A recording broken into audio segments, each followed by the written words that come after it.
how it looks, and that's a normal X-ray. But then when he came with the disease, that was his X-ray at that time. It's now thought that COVID-19 is far more than just a respiratory disease. And that is the picture of a very unwell individual. It is, yeah. Infection and trauma can extend well beyond the lungs to other organs like the heart, the kidneys, even the brain. Psychosis, stroke and chronic fatigue are all possible side effects, with UK hospital research being run by the universities of Leicester and Dundee still at the earliest stages. Thankfully, a lot of patients had recovered and have got home. Now, we hope these patients will recover fully and go back to their normal selves, but we are fearful that they may not, and they may have long-term effects on their physical abilities, on their mental abilities. I think it's too early to say. It's not just a disease that affects the lung, it's a disease that affects the whole body. It's a massive inflammatory response in the whole body. We know it can affect every organ. What's going to happen there, I think, is an open book at present. For those worst affected, the road back to full health can be a long one. Eddie Hughes survived a month in an induced coma and 17 days on ventilation. Machines kept him alive as his body ceased to function. Getting better is going to take quite a while. I just need to keep working at it, but it's difficult from a medical point of view as well, because it's difficult to speak to doctors and whatnot, and it's new to them. I mean, I had a discussion with my doctor about it on the phone. He told me, he says, we're waiting on guidance too, Eddie. You know, he says, we don't know. There's still a great deal that is not known about COVID-19, exactly how it spreads, whether it's airborne or not, and quite why some people are worse affected than others. And for those who are most severely affected, the question of long-term consequences, for which the medical fraternity has very few answers. Occupational therapist Elaine Tracy looks for signs, among other things, of cognitive impairment before patients can be sent home to fend for themselves. Can they remember how to complete basic tasks, like make a cup of tea? Do you mean in the sense of brain damage? Yes. Well, whether it's a permanent thing or whether it's transient, we don't know. My gut feeling is that I'm hoping it is just because of the ICU. I'm hoping that it's not anything to do with actual COVID, it's more the ICU and being intubated that's actually causing the problems. But certainly things, it's questions. Heavy questions for those who've lived through the worst of COVID-19 and who now face its uncertain consequences. Jonah, Al Jazeera, Scotland. Well, let's discuss this further now with David Nutt, who's a professor of neuropsychopharmacology at the Imperial College London. He joins us via Skype now from Ironbridge.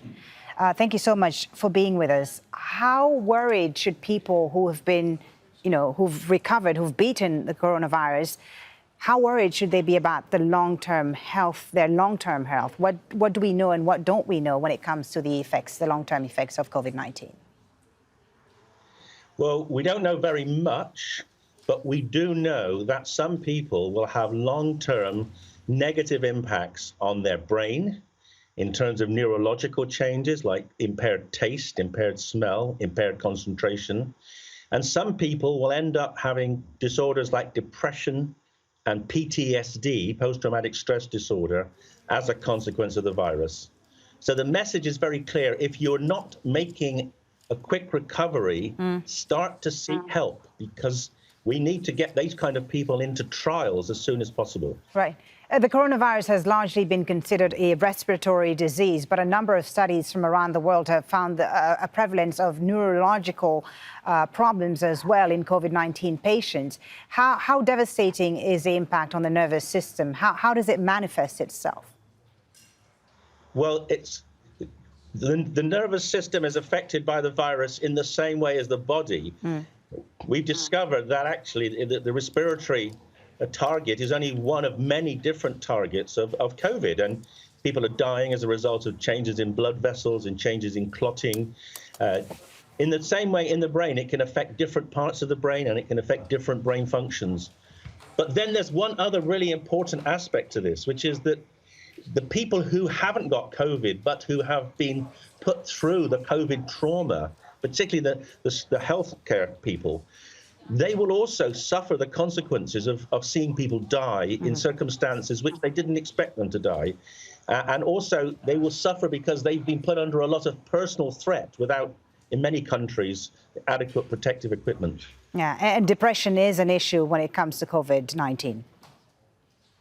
Undoubtedly. I think the biggest consequence of COVID is going to be in psychiatric consequences, not respiratory or cardiovascular consequences. And we should start planning for that now. Other viral infections, other influenza infections, we know damage the brain, lead to long-term consequences. We should be monitoring it and putting into place interventions as best we can as soon as possible. Right. And what sort of treatment should patients that are dealing now with some of these effects seek? Is there anything that can be done for them? Yes. So if you've got a standard depression, and I've seen this already in people I know and help treat, antidepressants can help people come out of the fatigue and the exhaustion that COVID can lead. So that kind of depression can be treated with conventional antidepressants. It's possible that the PTSD-like symptoms will respond to traditional treatments like SSRIs. But my own view is that we need to be innovative, and there are new treatments coming along for these disorders, particularly treatments such as psychedelics and MDMA. We should also be fast-tracking those into psychological interventions in the same way as we fast-tracked antiviral treatments into the pulmonary complications. Thank you so much for talking to us, David Nutt, Professor of Neuropsychopharmacology at Imperial College London. Thank you for your insight. Thank you.